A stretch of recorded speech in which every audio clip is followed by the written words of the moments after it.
हम सुंदर कांड की तुमको भक्तों कथा सुनाते हैं, पावन कथा सुनाते हैं। हनुमान जी सिया सुधी जब लेने आते हैं, हम कथा सुनाते हैं। हम सुंदर कांड की तुमको भक्तों कथा सुनाते हैं, पावन कथा सुनाते हैं। हनुमान जी सिया सुधी जब लेने आते हैं, हम कथा सुनाते हैं। जो इसको सुने सुनाए सब भ्रम दूर हो जाए, जो इसको सुने सुनाए सब भ्रम दूर हो जाए। प्रिय भक्तजनों, आज हम आपको रामायण के एक महत्वपूर्ण खंड सुंदर कांड की कथा सुनाएंगे।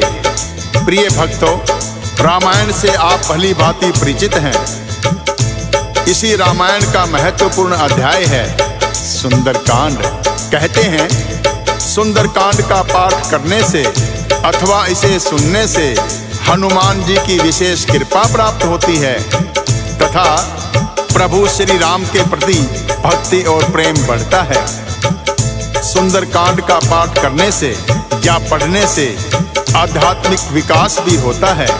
कहते हैं 21 दिनों तक निरंतर यदि सुंदरकांड का पाठ किया अथवा सुना जाए तो सभी प्रकार के संकटों से मुक्ति मिलती है एवं मन को शांति प्राप्त होती है, जो हमें धैर्य, साहस, दृढ़ संकल्प की प्रेरणा देता है। तो आइए भक्तों सुनते हैं सुंदरकांड की ये परम कल्याणकारी पावन कथा।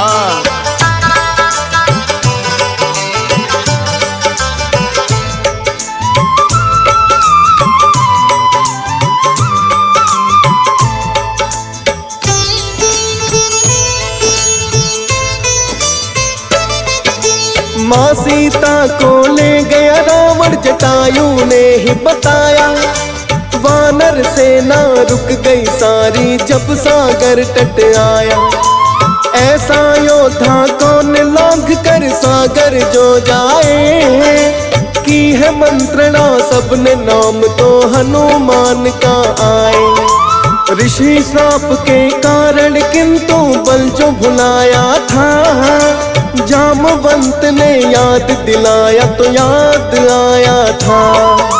कहने लगे हैं श्री राम के हनुमान तुम जाओ, क्या रावण की कैद में सीता जाकर पता लगाओ। सुनकर वो आदेश प्रभु का शीश झुकाते हैं, पावन कथा सुनाते हैं। हनुमान जी सिया सुधी जब लेने आते हैं, हम कथा सुनाते हैं। जो इसको सुने सुनाए सब भ्रम दूर हो जाए, जो इसको सुने सुनाए सब भ्रम दूर हो जाए। प्रिय भक्तजनों, जामवंत जी के याद कराने पर हनुमान जी को अपना बल याद आया तो प्रभु श्री राम ने उनसे कहा कि हे हनुमान, इन योद्धाओं में तुम ही हो जो इस 100 योजन के सागर को लांघ कर जाने की क्षमता रखते हो। अतः तुम शीघ्र ही लंका में जाकर पता करो कि दुष्ट रावण ने माता सीता को किस स्थान पर बंदी बनाकर रखा है। तब राम प्रभु ने अपनी मुद्रिका हनुमान जी को दे दी और कहा कि मेरी ये मुद्रिका सीता को दिखा देना, ताकि उन्हें विश्वास हो जाए कि तुम मेरे ही दूत हो। श्री राम का आदेश पाकर हनुमान जी तत्काल ही सागर को लांघकर लंका में जाने के लिए तत्पर हो गए। फिर वो जामवंत जी से कहने लगे कि हे जामवंत जी, आपने मुझे मेरा बल याद दिलाकर अपने प्रभु की सेवा करने के लिए चुनकर कृतार्थ किया है।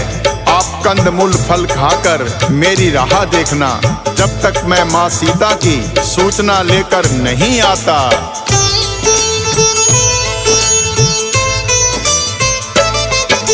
चलने लगे हनुमान जी फिर तो जप करके रघुवीर। मैं नाक नामक पर्वत था उस सागर के तीर। कूद के फिर हनुमान जी पर्वत पर चढ़ गए हैं और लंका जाने के लिए बड़े वेग से उछले हैं। जिस पर्वत पर हनुमान ने अपना पाँव रखा है, उसके भार से पर्वत भी पाताल में धंस गया है। हनुमान जी ने पर्वत से ऐसी भरी उड़ान, जैसे कोई श्री राम ने छोड़ दिया हो भक्तों बाण। हनुमान जी के वेग को देखते सब रह जाते हैं, पावन कथा सुनाते हैं। हनुमान जी सिया सुधी जब लेने आते हैं, हम कथा सुनाते हैं। जो इसको सुने सुनाए सब भ्रम दूर हो जाए। जो इसको सुने सुनाए सब भ्रम दूर हो जाए। प्रिय भक्तजनों, जैसे ही हनुमान जी पर्वत पर चढ़े तो समुंदर ने रघुनाथ जी का दूत समझकर मेनाक पर्वत से कहा कि हे मेनाक, तुम हनुमान जी की थकान दूर करने वाले हो, इन्हें कुछ क्षण अपने ऊपर विश्राम करने दो।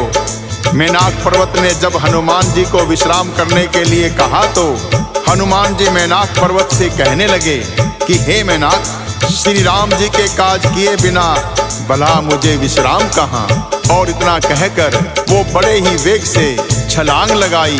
इसके दबाव से मेनाक पर्वत भी पाताल में धंस गया। सभी देवता हनुमान के इस वेग को देखकर बड़े ही हैरान हो रहे थे, किंतु उन्होंने हनुमान जी के बल बुद्धि की परीक्षा लेने हेतु सर्पों की माता सुरसा को भेज दिया, जो बड़ा ही विकराल रूप धारण करके हनुमान के सामने आकर कहने लगी।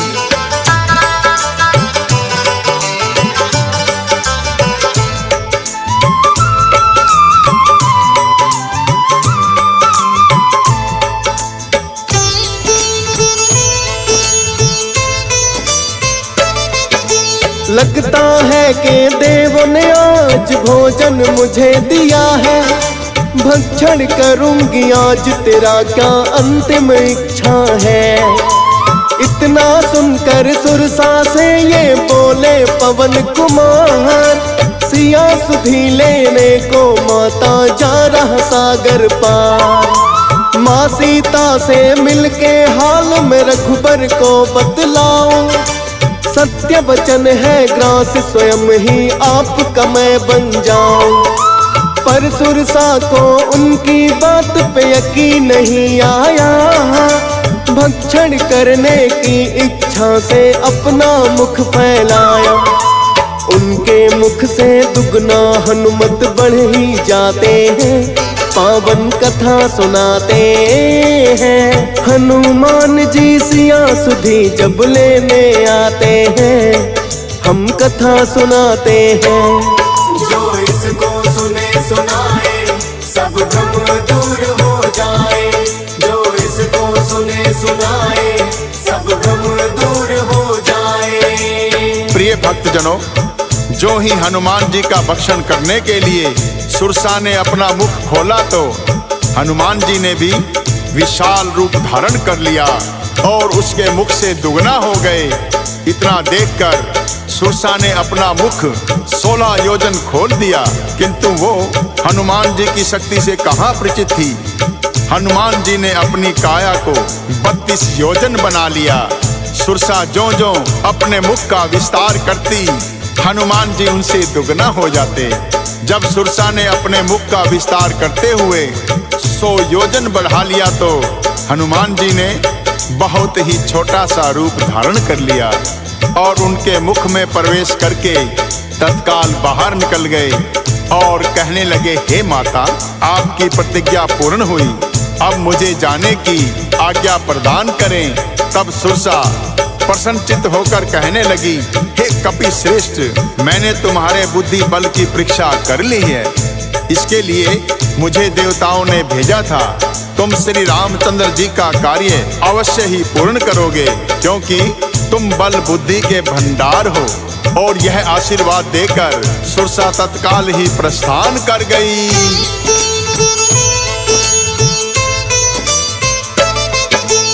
हनुमान जी चल दिए हैं आगे की ओर तत्काल।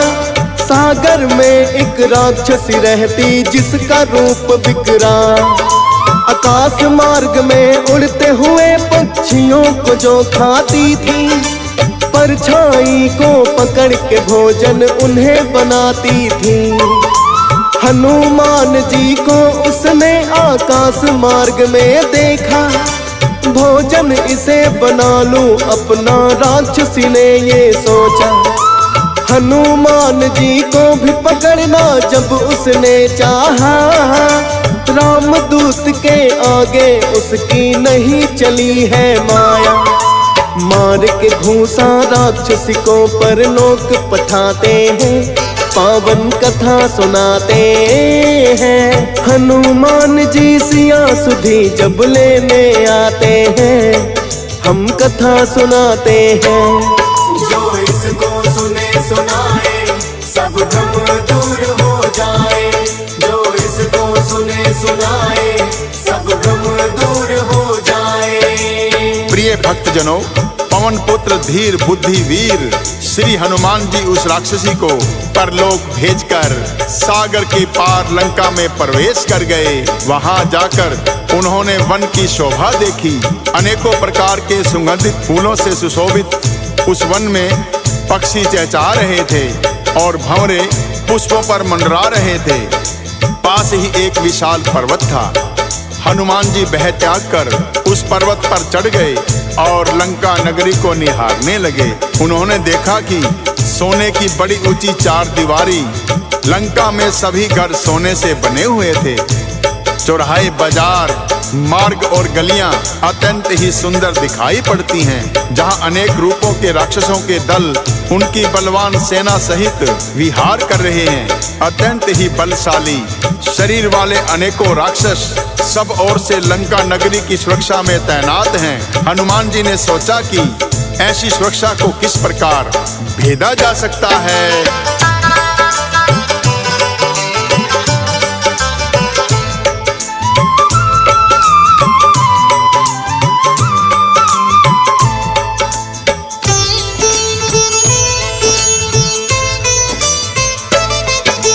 सोच रहे हैं हनुमान मैं ऐसा उपाय करूं, लंका में प्रवेश करने को सूक्ष्म रूप धरूं। हनुमान जी अपने मन में कर रहे यही विचार, प्रवेश करूंगा रात्रि में जब हो जाए अंधकार। हनुमान ने सूक्ष्म रूप तो बड़ा अपना है बनाया, लंका में प्रवेश उन्होंने करना है चाहा। लंकिनी नाम की राक्षसी ने पर उनको देख लिया, बोली निरादर करके मेरा तुम हो चले कहाँ। पड़ी निगाह लंकिनी की वो जान न पाते हैं, पावन कथा सुनाते हैं। हनुमान जी सिया सुधी जब लेने आते हैं, हम कथा सुनाते हैं। जो इसको सुने सुनाए सब भ्रम दूर हो जाए। जो इसको सुने सुनाए सब भ्रम दूर हो जाए। प्रिय भक्तजनों, हनुमान जी को देखते ही लंकनी क्रोधित होकर कहने लगी, हे मूर्ख, तूने मेरा भेद नहीं जाना। जितने भी चोर हैं वो सब मेरा आहार बनते हैं। इतना कहकर लंकनी जो ही हनुमान जी की ओर बढ़ी, पवन पुत्र ने उस पर गदा से एक प्रहार किया। हनुमान जी का वार सहने की शक्ति भला उस राक्षसी में कहाँ थी।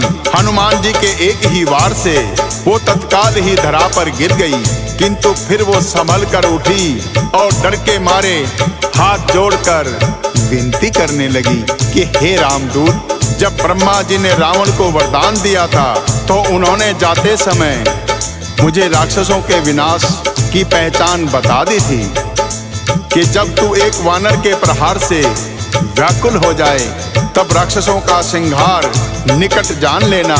हे तात, मेरे कोई पुण्य कर्म है जो मुझे श्री राम के दूत के दर्शन करने का अवसर प्राप्त हुआ है। तुम अपने प्रभु का नाम लेकर अपना कार्य पूर्ण करो। मेरा आशीर्वाद तुम्हारे साथ है। लंकनी के ये वचन सुनकर हनुमान जी बड़े ही हर्षित हुए और वहां से प्रस्थान कर गए।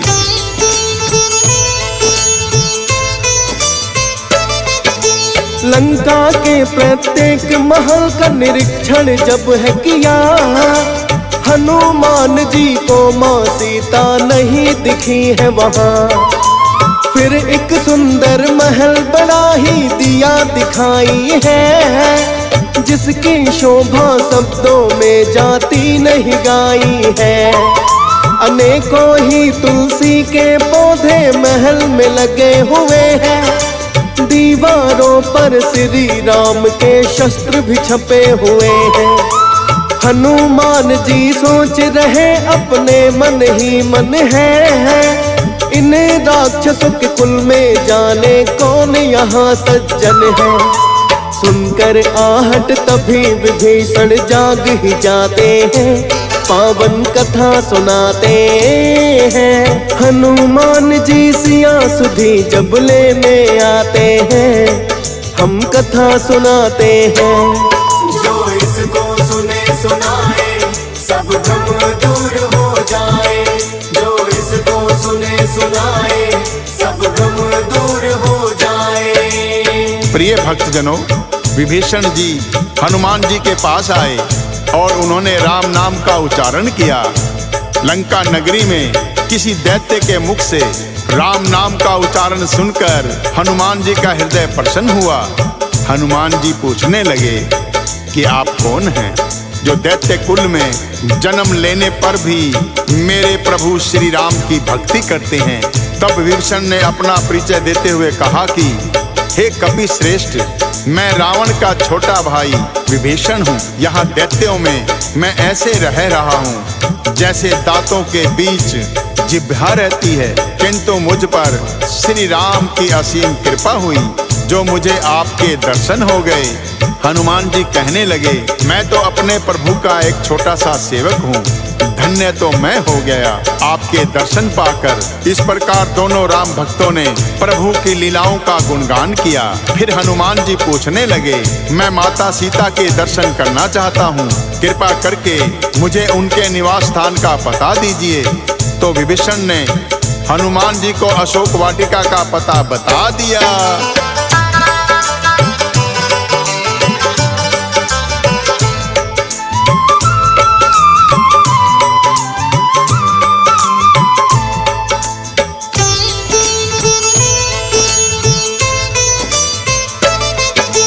माँ सीता का पता विभीषण ने जो दिया बताए, अशोक वाटिका में चल फिर तो हनुमान जी आए। देख सके ना कोई ऐसा सूक्ष्म रूप है बनाया, मन ही मन प्रणाम किया और माँ को शीश झुकाया। माँ सीता का देखा गया ना हनुमान से हाल, फीका पड़ गया चेहरा उनका और उलझे हैं बाल। त्रिजटा राक्षसी जैसी अनेकों लगा सख्त पहरा, हाल देखिए माता का आघात लगा गहरा। और इतने में ही रावण सज धज कर आते हैं, पावन कथा सुनाते हैं। हनुमान जी सिया सुधी जब लेने आते हैं, हम कथा सुनाते हैं। जो इसको सुने सुनाए सब भ्रम दूर हो जाए, जो इसको सुने सुनाए सब भ्रम दूर हो जाए।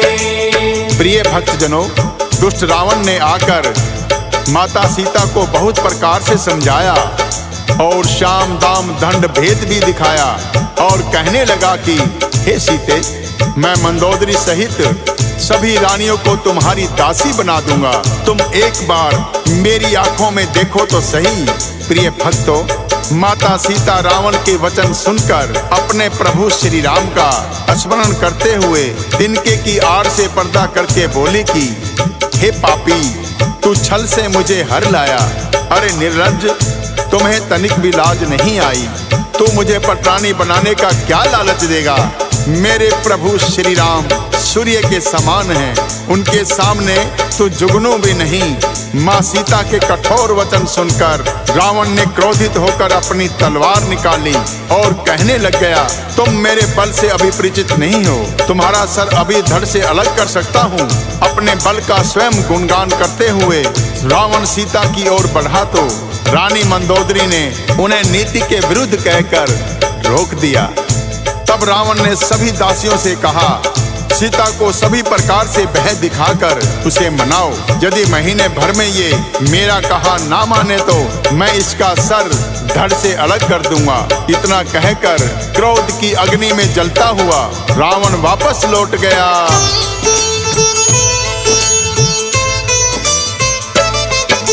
सभी प्रकार से भय राक्षसी सीता को है दिखाती, किंतु त्रिजटा राक्षसी उनको फिर है ये समझाती। साधारण नहीं नारी सीता, यूं ना इसे डराओ। करके सेवा इनकी तुम पापों से मुक्ति पाओ। क्योंकि रात को एक सपना मुझे दिया दिखाई है। सपने में एक वानर ने लंका ही जलाई है। रावण की भी देख कटी हुई मैंने सभी भुजाएं। लेने के लिए सीता जी को राम है लंका आए। कभी कभी सपने भी सच देखो हो जाते हैं। पावन कथा सुनाते हैं। हनुमान जी सिया सुधी जब लेने आते हैं, हम कथा सुनाते हैं। जो इसको सुने सुनाए सब भ्रम दूर हो जाए। जो इसको सुने सुनाए सब भ्रम दूर हो जाए। प्रिय भक्तजनों, क्योंकि त्रिजटा राक्षसी का प्रभु श्री राम के चरणों में स्नेह था, उन्होंने जब सपने की बात बताई तो सभी राक्षसी भय के कारण माता सीता के चरणों में गिर पड़ी। तो माता सीता त्रिजटा राक्षसी से कहने लगी, हे माता, तुम मेरी विपत्ति की संगनी हो। शीघ्र ही कोई ऐसा उपाय करो जिससे मैं ये शरीर त्याग दूं। अब प्रभु से विरह वेदना को सहना मेरे लिए बड़ा ही कठिन हो गया है। माता सीता के वचन सुनकर त्रिजटा ने चरण पकड़कर उन्हें समझाते हुए कहा, हे पुत्री, श्री राम के बल और प्रताप को समझने की चेष्टा करो। मेरा सपना मिथ्या नहीं है।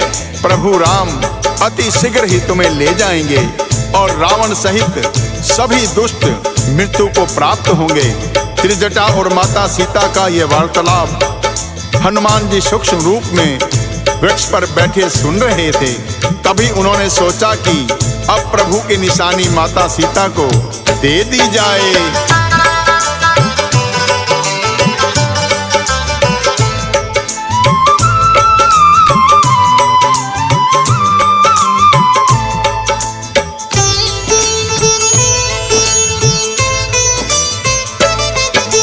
श्री राम की मुंदरी उन्होंने नीचे गिराई है। देख निशानी प्रभु की माता बड़ी हर्षाई है। और बोली कि राम दूत है, कौन बाग में आया, या फिर पापी रावण दिखा रहा है अपनी माया। मायावी जो तुम हो कोई तो फिर नहीं है बच पाओ। यदि राम के दूत हो तो फिर मेरे सामने आओ। कूदे वृक्ष से तभी सामने आ गए हैं हनुमान। आकर माता सीता के चरणों में किया प्रणाम। मुद्रिका प्रभु की मैं ही लाया, उन्हें बताते हैं, पावन कथा सुनाते हैं। हनुमान जी सिया सुधी जब लेने आते हैं, हम कथा सुनाते हैं। जो इसको सुने सुनाए सब भ्रम दूर सुनाए सब भ्रम दूर हो जाए। प्रिय भक्त जनों, हनुमान जी ने माता सीता को प्रणाम करके कहा कि हे माता, अपने प्रभु श्री राम की निशानी मैं ही लेकर आया हूँ। हनुमान जी का यह वचन सुनकर माँ सीता के प्रेम आंसुओं की धारा बह निकली और कहने लगी, हे तात, विरह के सागर में डूबती हुई मुझ दासी के लिए तुम जहाज के समान हो। अब तुम छोटे भाई लक्ष्मण और श्री राम की कुशलता का समाचार सुनाओ। क्या रघुनाथ जी को कभी मेरी याद आती है या प्रभु ने मुझे बिल्कुल भुला दिया? ये कहते हुए फिर से माता सीता के नेत्र आंसुओं से भर गए। तब हनुमान कहने लगे, हे माते, आप धीरज रखिए।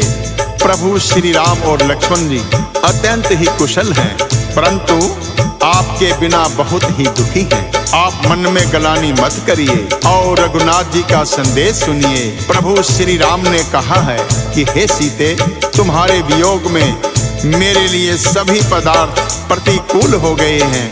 वृक्षों के नए नए कोमल पत्ते मानो अग्नि के समान, रात्रि काल रात्रि के समान, चंद्रमा सूर्य के समान और कमल पुष्पों के वन भालों के समान प्रतीत होने लगे हैं। मेघ मानो खोलता हुआ तेल बरसाते हैं। हे प्रिय, मेरा मन सदा तुम्हारे पास ही रहता है। प्रभु का यह संदेश सुनकर जानकी जी प्रेम मगन हो गई। हनुमान जी कहने लगे, हे माता, धीरज धारण करो और प्रभु श्री राम का स्मरण करो। राक्षसों का समूह पतन के समान है और श्री रघुनाथ जी के बाण अग्नि के समान, जो सभी राक्षसों को भस्म करने की क्षमता रखते हैं। प्रभु श्री राम को यदि पता चल गया होता तो वो विलंब ना करते। हे माता, चाहो तो मैं अभी आपको यहाँ से ले जा सकता हूँ, किंतु मुझे प्रभु श्री राम ने आज्ञा दी है कि मैं केवल आपकी कुशलता का समाचार लेकर आऊं। आप धीरज रखिए। प्रभु श्री राम अपनी वानर सेना सहित शीघ्र ही लंका आएंगे और सभी राक्षसों को मारकर आपको यहाँ से सम्मान पूर्वक ले जाएंगे। तब माता सीता कहने लगी, हे हनुमान, मेरे मन में संदेह है कि तुम जैसे वानर राक्षसों से कैसे जीतेंगे। यह सुनकर हनुमान जी ने अपनी काया को पर्वत के समान विशाल कर लिया। माता सीता को यकीन हो गया कि अब रावण का अंत निकट है। हनुमान जी कहने लगे, हे माता, जिस पर प्रभु श्री राम की कृपा हो उसके लिए कुछ भी अजय नहीं। हनुमान जी की वाणी सुनकर माँ सीता को संतोष हुआ और उन्होंने हनुमान जी को आशीर्वाद दिया कि हे पुत्र, तुम बल और शील के निधान हो। जाओ हे पुत्र, तुम अजर अमर, तुम सभी गुणों की खान बनो, ऐसा मेरा आशीर्वाद है। तो आइए भक्तों, सुनाते हैं आगे की कथा।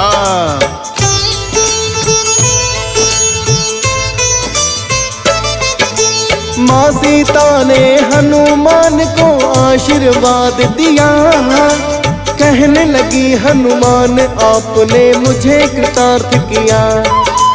आपका आशीर्वाद है माता बड़ा अमोघ अछूत।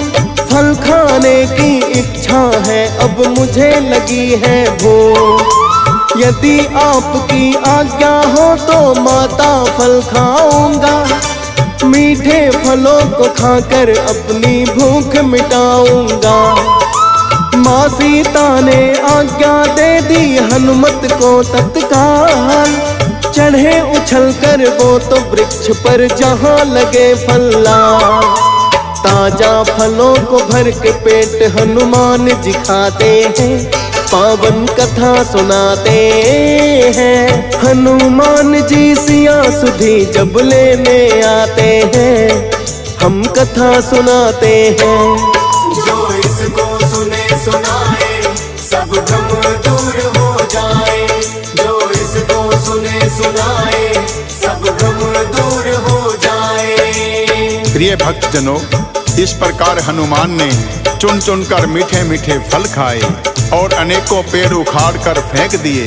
वहाँ बहुत से दानव जो वाटिका के रखवाले थे, उनमें से कुछ को मार डाला, कुछ अपने प्राण बचाकर भागे और रावण से जाकर पुकार की कि हे नाथ, एक बड़ा ही उपद्रवी वानर आया है जिसने अशोक वाटिका उजाड़ डाली है। फल खाए और वृक्षों को उखाड़ डाला, रखवालों को मार मार कर गिरा दिया। यह सुनकर रावण ने बहुत से बलशाली राक्षस भेजे। उन्हें देखकर हनुमान जी ने गर्जना की तथा सभी को मार भगाया।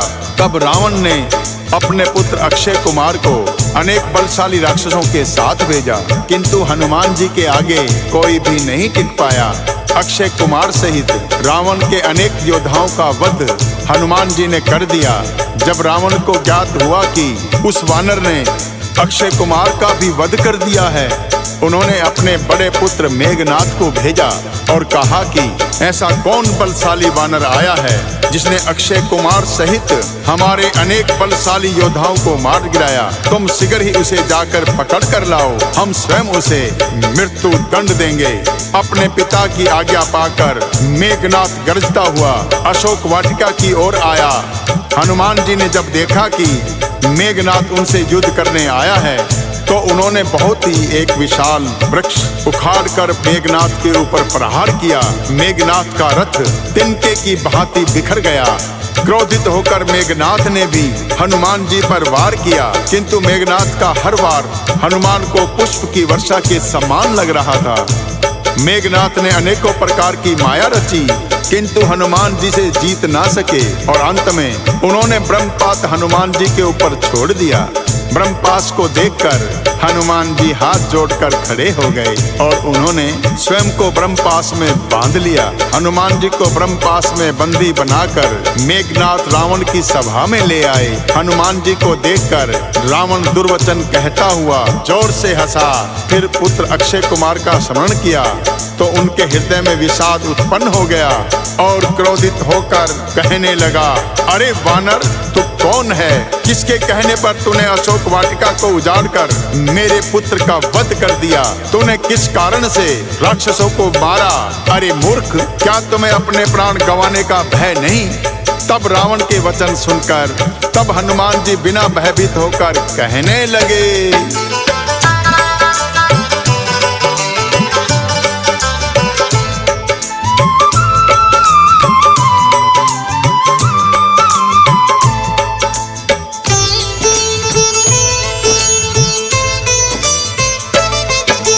जिनका बल पाकर ब्रह्मा ने सृष्टि को है रचाया, उनका ही बल पाकर मैं तेरी लंका में आया। जो देवों के रक्षक है दुष्टों का करे संहार, उनके आशीर्वाद से कर दिया मैंने सागर पार। है वो चराचर जगत के स्वामी प्रभु मेरे श्री राम, तेरे पुत्र का वध किया मैंने लेकर उनका नाम। चोरी और छल करके क्यों खुद पर इतराए हो, जिनकी प्रिय पत्नी का हरण तुम करके लाए हो। क्षमा मांग कर वापस दे दो, उसे समझाते हैं, पावन कथा सुनाते हैं। हनुमान जी सिया सुधी जब लेने आते हैं, हम कथा सुनाते हैं। जो इसको सुने सुनाए सब भ्रम दूर हो जाए। जो इसको सुने सुनाए सब भ्रम दूर हो जाए। प्रिय भक्तजनों, हनुमान जी ने रावण को समझाते हुए कहा कि हे रावण, अब भी समय है, तुम प्रभु श्री राम के चरण कमल को हृदय में धारण करो और लंका पर अचल राज करो। ऋषि पुलत्स्य जी का यश निर्मल चंद्रमा के समान है, तुम उस चंद्रमा पर कलंक मत बनो और माता सीता को सकुशल वापस लौटाकर प्रभु से क्षमा मांग लो। मेरे प्रभु दया निधान हैं और वो अभी भी तुम्हारे इस कृत्य को भूलकर तुम्हें प्राण दान दे सकते हैं। हे रावण, तुम अपना अभिमान त्याग प्रभु की शरण में जाओ, इसी में तुम्हारी और समस्त राक्षस कुल की भलाई है। हनुमान जी की ये सभी बातें अभिमानी लंकापति रावण को समझ नहीं आई और व्यंग करके बोला, हमें यह बंदर बड़ा ही ज्ञानी गुरु मिला। अरे दुष्ट, तेरी मृत्यु निकट है, तू वानर होकर मुझे शिक्षा देने चला है। मैं अभी तुम्हारे प्राण हर लेता हूँ। इतना कहकर क्रोधित होते हुए रावण ने जो ही तलवार खींची तो विभीषण जी ने उनसे कहा कि हे लंकापति, दूत का वध करना नीति के विरुद्ध है। तो रावण हंसकर कहने लगा, यदि ऐसी कोई बात है तो इस वानर का अंग भंग करके भेज दिया जाए। वानर को अपनी पूंछ से बड़ा ही लगाव होता है, अतः तेल में कपड़ा भिगोकर इसकी पूंछ में लपेटकर आग लगा दो। जब ये वानर बिना पूंछ के अपने स्वामी के पास जाएगा तो यह बड़ा ही लज्जित होगा, जिसकी यह इतनी बड़ाई करता है। मैं भी तो उसकी प्रभुता देखूं। रावण का आदेश पाकर अनेकों राक्षस तेल और घी में भिगा हुआ कपड़ा हनुमान जी की पूंछ पर लपेटने लगे।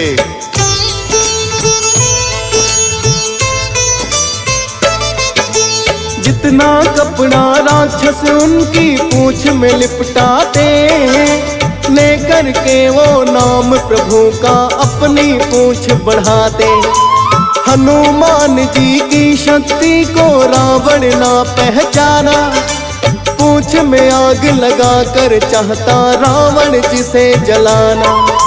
उस हनुमान ने किंतु अपनी शक्ति जब दिखलाई, उड़ गए हैं आकाश में जो ही पूंछ में आग लगाई। एक एक कर लंका के सब घरों को है लगे जलाने, मच गई त्राही त्राही लगे सब चीखने और चिल्लाने। किंतु भक्त विभीषण का घर नहीं जलाते हैं, पावन कथा सुनाते हैं। हनुमान जी सिया सुधी जब लेने आते हैं, हम कथा सुनाते हैं। जो इसको सुने सुनाए सब भ्रम दूर हो जाए। जो इसको सुने सुनाए सब भ्रम दूर हो जाए। प्रिय भक्तजनों, इस प्रकार हनुमान जी ने पल भर में ही लंका नगरी का दहन कर दिया। भक्त विभीषण के घर को छोड़कर सोने की लंका राख का ढेर बन गई। लंका दहन करके हनुमान जी ने सागर में जाकर अपनी पूंछ की आग बुझाई और फिर से सूक्ष्म रूप धारण करके श्री जानकी जी के सामने हाथ जोड़कर जा खड़े हुए। हनुमान जी ने कहा, हे माता, मैंने प्रभु श्री राम की कृपा से रावण की लंका नगरी को दहन कर दिया है। अब मैं आपसे विदा लेने आया हूँ। मुझे आपकी कोई निशानी दे दीजिए, जिसे दिखाकर अपने प्रभु को मैं आपकी कुशलता का समाचार सुना सकूं। हनुमान के वचन सुनकर माता सीता बड़ी ही हर्षित हो उठी और उन्होंने अपनी चूड़ामणि उतारकर हनुमान जी को दे दी और कहा, हे पुत्र, प्रभु श्री राम को मेरा प्रणाम कहना और बताना कि अब मैं और विरह नहीं सह पाऊंगी, अतः मुझे अति शीघ्र यहाँ से ले जाएं। माता सीता को अनेक प्रकार से धीरज बंधाकर हनुमान जी ने वहां से गर्जना करते हुए प्रस्थान किया। पुनः सागर को लांघकर प्रभु श्री राम के शिविर में आ गए। हनुमान जी को सभी वानर देखकर बड़े ही हर्षित हुए। उनके मुख की लालिमा देखकर लग रहा था कि वो प्रभु श्री राम के काज को सफलतापूर्वक संपन्न करके लौटे हैं। सर्वप्रथम आकर सुग्रीव सहित हनुमान जी ने प्रभु श्री राम के चरणों में प्रणाम करते हुए माता सीता की चूड़ामणि उन्हें दे दी।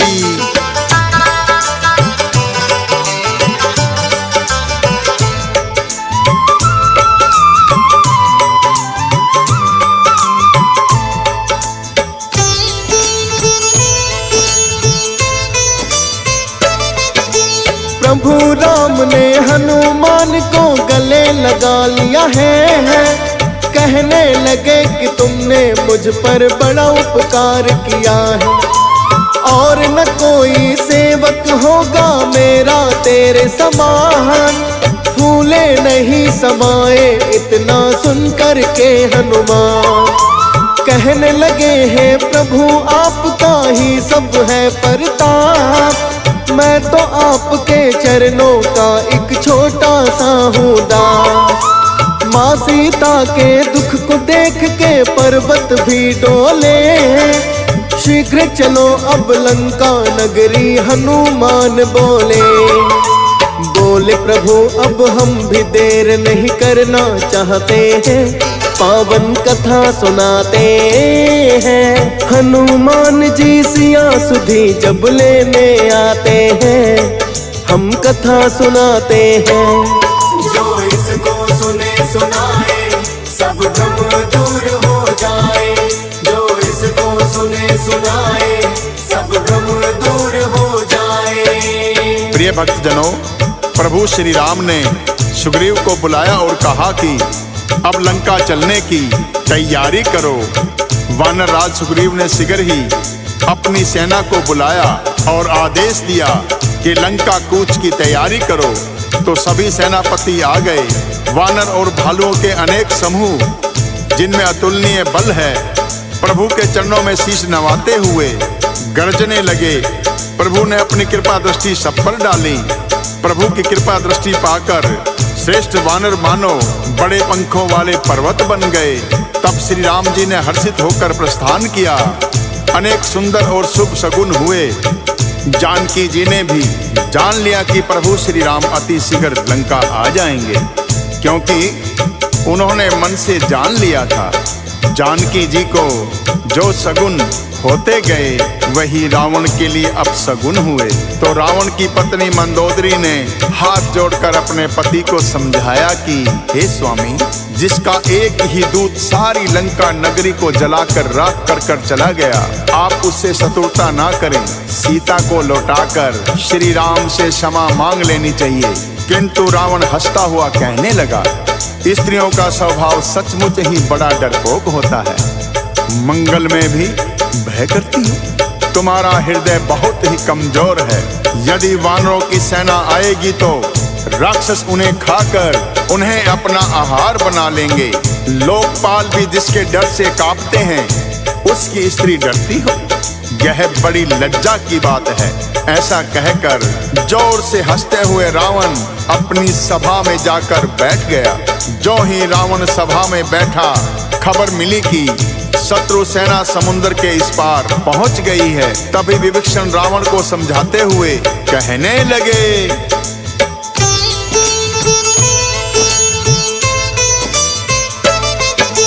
अब भी समय है विनती मेरी, आप करो स्वीकार। काम क्रोध मद लोभ मोह तो होते नरक के द्वार। अभिमान अपना त्यागो और प्रभु शरण में जाओ। आदर पूर्वक माँ सीता को अति शीघ्र लौटाओ, वरना नष्ट होने से कोई लंका को बचा ना पाए। राक्षस कुल मिट जाएगा यदि राम जो लंका आए। साधारण नर समझने की ना उनको भूल करो। काल खड़ा है सर आपके, रावण जरा डरो। क्यों न नष्ट होने से कुल को आप बचाते हैं, पावन कथा सुनाते हैं। हनुमान जी सिया सुधी जब लेने आते हैं, हम कथा सुनाते हैं। जो इसको सुने सुनाए सब भ्रम दूर हो जाए, जो इसको सुने सुनाए सब भ्रम दूर हो जाए। प्रिय भक्तजनों, विभीषण की बात सुनकर क्रोधित होकर रावण कहने लगा कि हे दुष्ट, तेरी मति मारी गई है, जो अपने शत्रु की इतनी बड़ाई कर रहा है। अरे मूर्ख, जगत में ऐसा कौन है जिसको मैंने अपनी भुजाओं के बल से नहीं जीता हो। मेरे बल पर शंका करते हुए तुम मेरे शत्रु की प्रशंसा कर रहा है। इतना ही यदि तुझे अपने राम पर भरोसा है तो लंका को तेरी कोई आवश्यकता नहीं। जा, अपने राम के पास चला जा। ये कहकर रावण ने उसे लात मारकर भगा दिया। तब भी विभीषण ने बार बार उनके चरण पकड़कर विनती की कि आप मेरे पिता समान हैं। मैं अब भी आपकी भलाई की बात करूंगा कि आप प्रभु शरण में चले जाइए। विभीषण की बातों का रावण पर कोई असर नहीं हुआ और रावण ने उसे दुत्कार दिया। अंत में विभीषण को लंका का त्याग करना पड़ा और वो सागर पार करके प्रभु राम के शिविर में आ गए। जब वानर सेना ने देखा कि शत्रु का कोई खास दूत है, तो वो उन्हें सुग्रीव के पास लेकर आए और कहा कि ये रावण का कोई मायावी दूत है जो भेष बदलकर हमारे शिविर में घुस आया है। जब सुग्रीव ने परिचय पूछा तो विभीषण ने बताया कि मैं रावण का छोटा भाई हूँ और सारा वृतांत सुना दिया।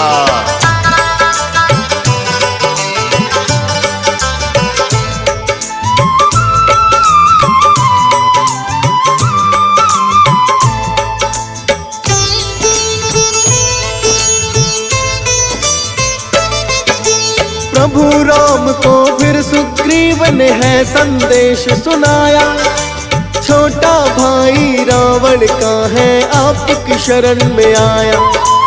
आदर पूर्वक प्रभु राम ने उन्हें बुलाया है, भेद जानकर सारा अपने गले लगाया है।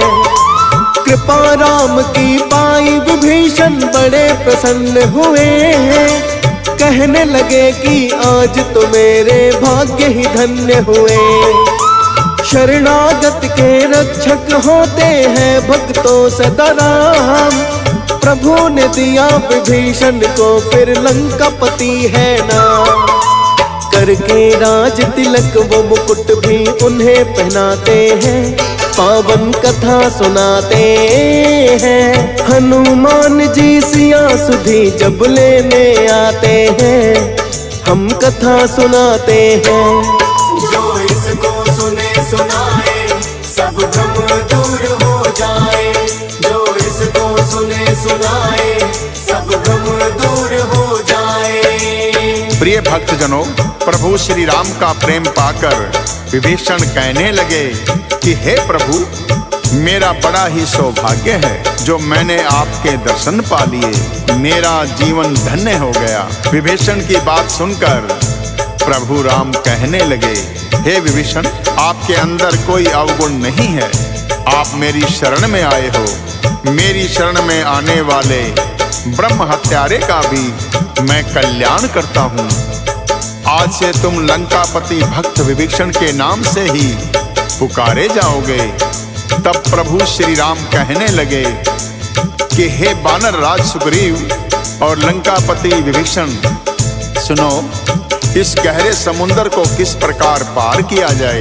तो विभीषण कहने लगे, हे रघुनाथ, यद्यपि आपका एक ही बाण करोड़ों समुद्रों को सोखने वाला है, तथापि यह उचित होगा कि समुद्र से प्रार्थना की जाए। हे प्रभु, समुद्र आपके कुल में बड़े पूर्वज हैं, वे विचार करके अवश्य कोई उपाय बताएंगे जिससे हमारी सेना बिना ही रुकावट के लंका में प्रवेश कर जाएगी। प्रभु राम ने कहा, उचित है, मैं सागर से विनती करता हूँ कि वानर सेना सहित मुझे लंका प्रवेश करने का उपाय बताए। और प्रभु राम आसन लगाकर सागर के किनारे बैठ गए और उनसे प्रार्थना करने लगे कि हे सागर, हमें लंका की ओर जाने की अनुमति दें।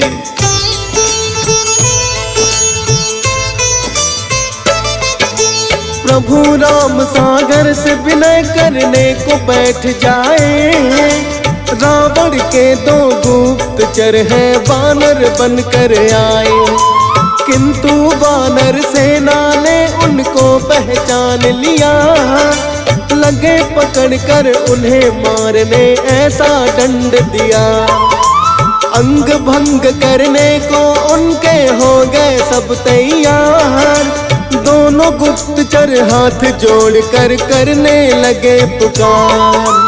अपने राजा के आदेश से हम तो यहाँ आए, अंग भंग जो करे हमारे राम कसम लग जाए।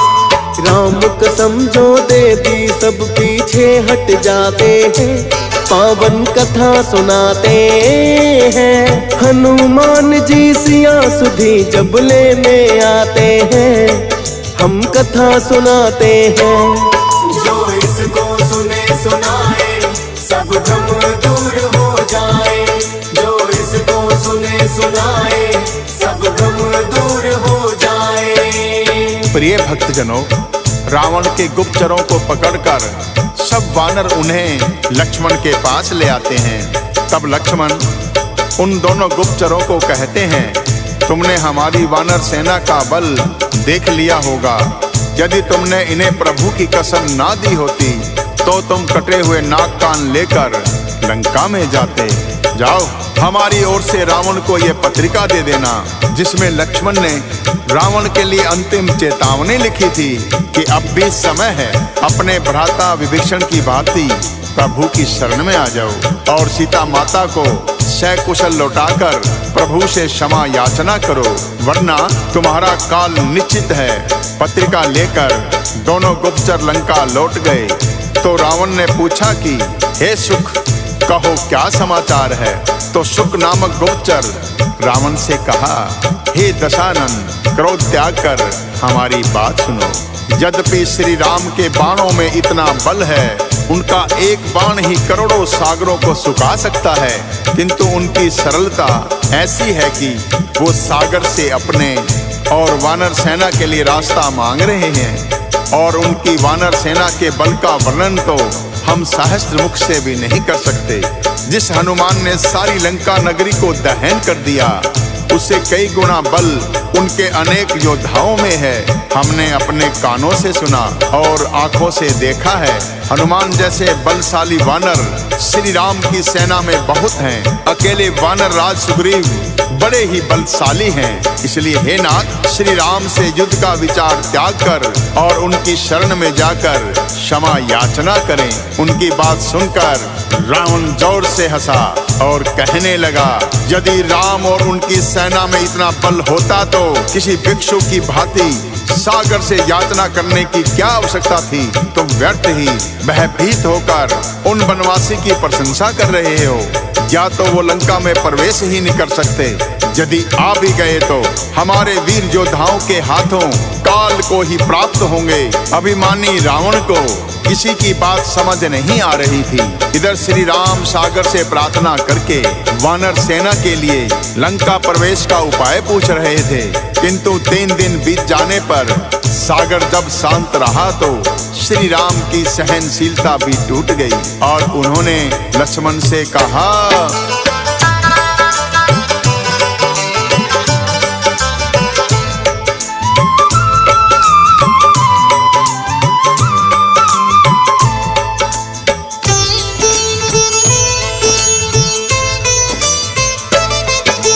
धनुष बाण है लक्ष्मण मेरा, लेकर तुम आओ।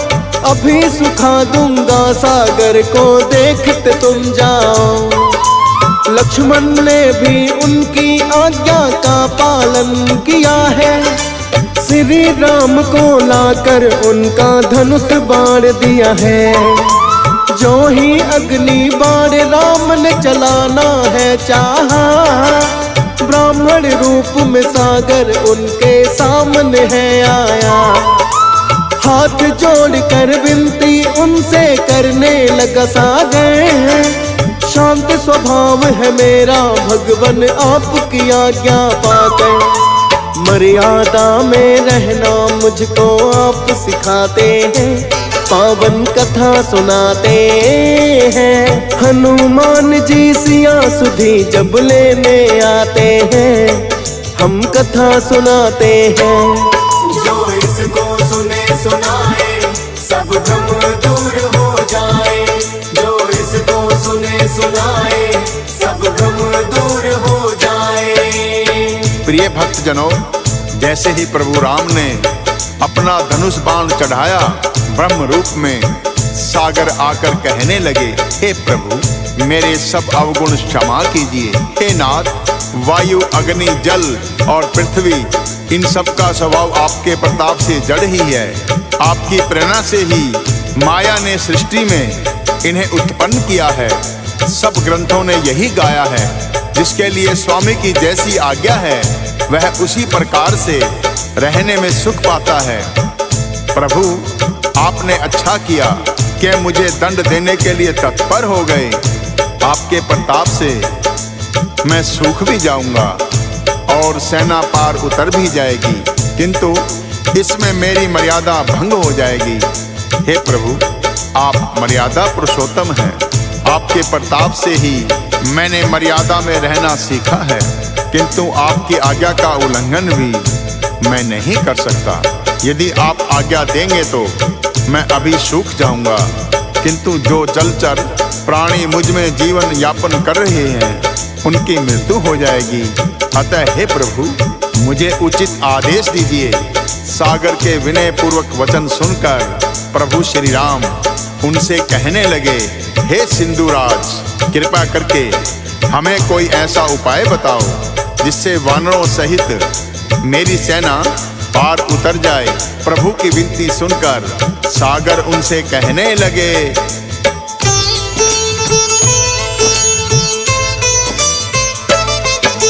नल और नीले नाम के वानर जो है दोनों भाई, एक ऋषि के आशीर्वाद से उन्होंने शक्ति पाई।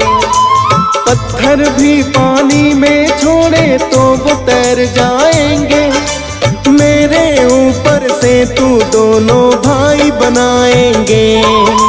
सागर ने ये प्रभु राम को उपाय बताया है, प्रस्थान करने से पहले शीश झुकाया है।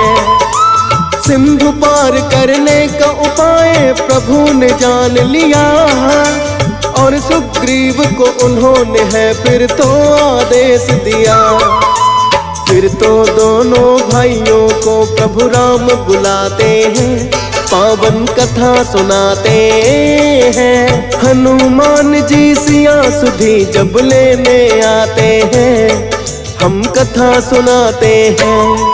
जो इसको सुने सुनाए सब भ्रम दूर हो जाए, जो इसको सुने सुनाए सब भ्रम दूर हो जाए। प्रिय भक्तजनों, इस प्रकार प्रभु श्री राम की आज्ञा से सभी वानर और भालुओं के दल ने बड़े बड़े पहाड़ों से पत्थर लाने का कार्य शुरू किया। हनुमान जी उन पर प्रभु श्री राम का नाम लिखते रहे और नल नील दोनों भाइयों ने राम सेतु का निर्माण शुरू कर दिया।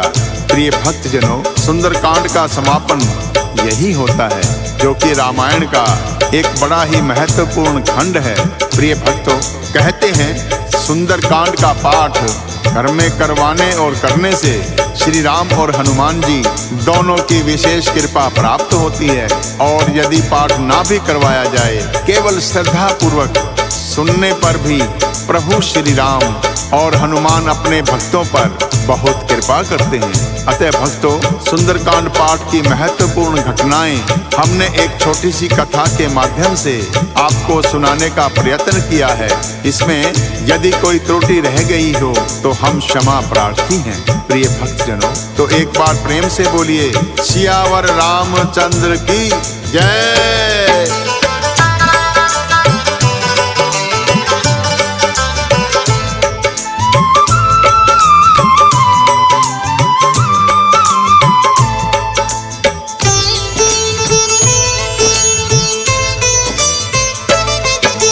प्रभु की ही माया से रचा है ये सारा ब्रह्मांड, उनकी ही लीला का अंश है भक्तों सुंदर कांड। राम भक्त हनुमान की लीलाओं का जिसमें वर्णन, सिया राम के त्याग और तप के भी है जिसमें दर्शन। श्रद्धा भक्ति भाव से सुंदर कांड सुनेगा जो भी, प्रभु राम और हनुमान की कृपा बड़ी ही होगी। हंस राज रलहन इस कथा को श्रवण जो करता है, असीम कृपा है प्रभु की हम पर ऐसा लगता है। डीएस पाल और फौजी सुरेश भी प्रभु को ध्याते हैं, पावन कथा सुनाते हैं। हनुमान जी सिया सुधी जब लेने आते हैं, हम कथा सुनाते हैं। जो इसको सुने सुनाए सब भ्रम दूर हो जाए, जो इसको सुने सुनाए